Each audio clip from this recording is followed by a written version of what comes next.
you're also fed up of few people who keep saying, don't buy that bike, invest in Eicher Motors stock. Or, oh, you bought that iPhone. Instead of that, if you bought the Apple share, no, you would have made 20x, 60x the money. Well, these people keep going on with these examples after it has happened. So how do you exactly find these stocks which give these crazy 10x, 20x, 60x, even 100x return? Hi guys, I'm Anushka here, and you might have seen me on Instagram. I make fun and quirky content around business and finance. In this video, we'll see how do you exactly find those stocks which give those crazy 10x, 100x return. These stocks are actually called as multi-baggers, and if you find 2 or 3 multi-baggers in your lifetime, all your other investing mistakes are forgotten. So what do we exactly look at in companies to get an idea that this is going to be a multi-bagger in future? For that, let's understand how the stock price of a company increases. So let's take the price of the company and divide it by the earning per share. Here in the first component, we get the PE ratio or the PE multiple. You might have heard of it. It basically means that for each earning per share, how much the company or how much the market is valuing the each earning per share. Now this is dependent on a lot of factors. For example, how strong the company's fundamentals are, how strong the prospects of future growth are, what are the profit margins, and a lot of other factors. But the main thing that actually impacts it is also the market perception of that stock and of that company. So it's more or less something we can't control. But what we can control is the second part, that is earning, which also actually directs or translates what the price multiple ratio is going to be. Now let's understand how do you find companies with great earning potential. Here we'll see what Warren Buffett does. Warren Buffett has found multiple multi-baggers in his lifetime, and he says that to find companies which have a strong economic moat. Now, what is this economic moat? Well, economic moat has a very interesting story, if you say. So, in the olden days, moat is something which is built around a castle. So, it's like a gadha created around a castle. So, protecting the castle was very important in the olden days, and they used to build this trench-like structure around it and fill it with water, crocodiles, so that attacking the castle and the king inside the castle was almost impossible or very difficult at least. And this trench is actually what is called as a moat in English, and Warren Buffett drew an analogy to finding economic moat for companies. So these economic moats are certain factors which basically protect the business's earnings, its market share or future potential, and ensures that we are going to get great returns. So now let's look at few sources or ways through which companies can create economic moats. The first is brands. Is the company already a brand or trying to create a brand? Brands can actually enable companies to charge a higher price and hence get a higher margin. It also ensures that there is stability of sales and the company has the chance of increasing or at least maintaining its market share in the market. So brands basically are built after a lot of constant messaging, after a lot of expenditure on marketing, making the consumers feel safe, protected or proud, whatever the messaging is. And because of that, brands can help make multi-baggers here. You will find a lot of brands in the FMCG sector. Some examples of Indian brands are, say, Pidilite, which makes Fevicol or Dr. Fixit, then Bajaj with Pulsar bike, then even Marico with hair oil. These are great examples of brands in India which have spent a lot on advertising and marketing and are today charging a higher margin or a higher price to the consumers. Can you tell me more such Indian brands in the comments below? Then second, there are switching costs. Now switching costs basically means if I'm a consumer of a particular product, how unlikely I am to shift from one company to another company providing the same product or service. Now if in the B2C segment, if we see, if I'm consumer of say a biscuit, then I can easily shift to some other company. There's, not a lot of hindrance. But if you say in a B2B side, if a company has a supplier and that has very technical manufacturing, then the company is very unlikely to shift. So here there are switching costs that are involved. Now it is not necessary that B2B has more switching costs than B2C. This was only an example here. More such example of switching cost could be, say there is a contract in place and to terminate that contract there are costs. Then there can be simple time and effort required to shift. Say for example, switching your bank from one company to another company. Then there can be learning costs that are required. So say for my business, I am using a particular software to do the accounting. Now there will be a lot of learning costs that are required to shift from one software to other software. And then there can be simple emotional discomfort that is there and a very emotional attachment with one particular company which prohibits you or which causes an hindrance for you to shift to another brand. Now these were a few examples of switching cost. If I want to give a little particular example, say contract manufacturing which are done by Indian companies for US pharmaceuticals. Now for these companies to manufacture these drugs for the US pharmaceutical companies requires a lot of strict guidelines. They have to maintain a very big checklist of how to manufacture, how much the temperature should be, how the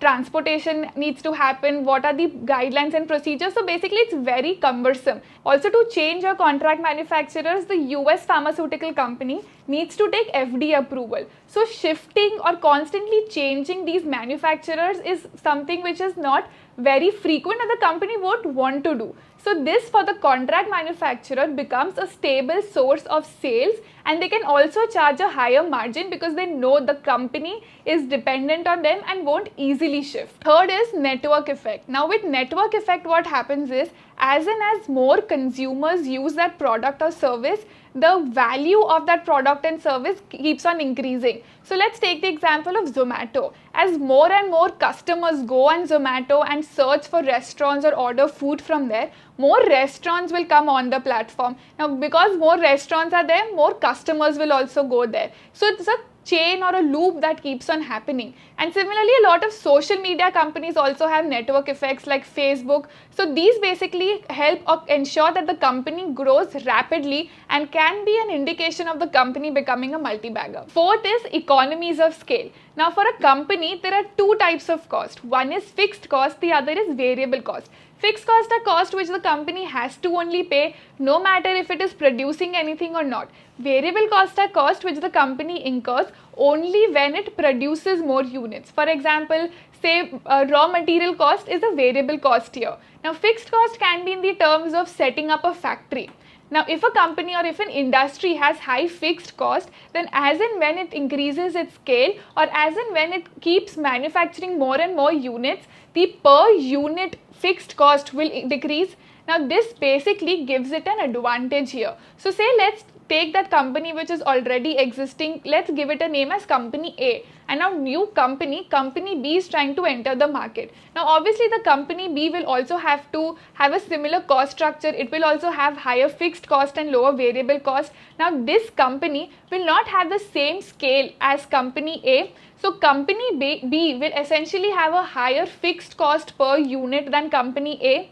So here now if the company B is threatening company A can simply reduce the selling price of the product because it has lower cost of producing the same product than company B. Company B won't be able to survive on such low margins and will be driven out the market. Hence economies of scales is in place here and it can prove to be a very effective entry barrier. Manufacturing industry is where you will see economies at scale happen a lot. Paint industry in India can be a great example. There is high cost of setting up the manufacturing plant and then the distribution network. And hence here Asian Paints, Berger and Kansai Nerolac, all of them have become successful brands. Newer companies have not been able to survive and all of these are multi-baggers as well. The next factor can be cornered resources. Now does the company have some resource, for example a patent or a license which gives the company a competitive advantage and will help the company's business prosper? Pharmaceutical companies are a great example here. Now they do a lot of research and development after which they get patents, and that too after years and years of doing so. Now once they have a patent for something, that drug can actually be a billion-dollar drug or a blockbuster drug. Now this patent ensures that no other competitor can manufacture that drug and hence the pharmaceutical companies enjoy great margins and great growth. So you should keep an eye for companies which are trying to build such a cornered resource to get the future multi-bagger. Now the last factor to check is the quality of management. Now a company can be in a great industry, have great products, but if the management is not of top quality, or if there are some red flags there, the company will never be a multi-bagger. Instead, if the company is actually having good management, it ensures or it increases the probability that it's going to do a lot in favor of the investors and will help the company grow in the longer run. So you should check what the top company's credentials are. Do they have any pending cases against them? Has any top leader or executive left the company abruptly? How is the company's corporate governance? Does the company have any disputes or fight with their workers? Now these are a few things that you should check to ensure that the quality of the management is intact and the company has a greater chance of becoming a future multi-bagger. Now all of these points that we've discussed till now, it is not a guarantee that if these points are there in a company, it will become a multi-bagger. But these are the points that you should look for in companies, and there is a good chance that if they have any of these points, it is an indicative or a future multi-bagger. So now actually let's look at why do investors miss out on this multi-bagger opportunities. The first and the most common reason is it's very difficult to hold on to these stocks. Now let's take the example of Eicher Motors. If you would have bought that company in 2009, in just 2 years the company gave a 35% annualized returns. It's so good that the situation is too good to be true. But this is where your conviction comes into place. If you would have held that company for 5 years more, the stock went from 200 to 30,000. This is what multi-baggers are made of. The next common mistake is listening to stock tips. You're not going to get multi-baggers from stock tips. You have to do your research. You have to build that convictions. You have to look for these factors in companies which will actually become multi-baggers. And the last factor is fixating a lot on low PE companies. Now these multi-baggers are high quality companies. It is very difficult to find them at a low PE. You will essentially, or you might have to buy them a relatively higher price. But remember, they have the potential to go to 20x, 30x, 100x. So even a higher price will be low in the longer run. So that was all on how to find multi-baggers and how to not make those 2-3 mistakes because of which people usually miss out on them. Now finding multi-baggers is a lot about researching and reading, and also about observing things around you. See which company is doing a lot of brand building and spending a lot on advertising around you. See which company is manufacturing the medicine that you take, and see which companies, your company that you work at, which software is used by them. These multi-baggers are hidden all around you, and you need to find examples, or if you have to constantly be reading and researching to find them. This is it for this video. If you like this video, make sure you give it a thumbs up. Also, if you want to learn more about investing, make sure you subscribe to Grow's YouTube channel. Also, a disclaimer here, none of the stocks mentioned in this video was a buy or sell recommendation. This video is only for educational purposes.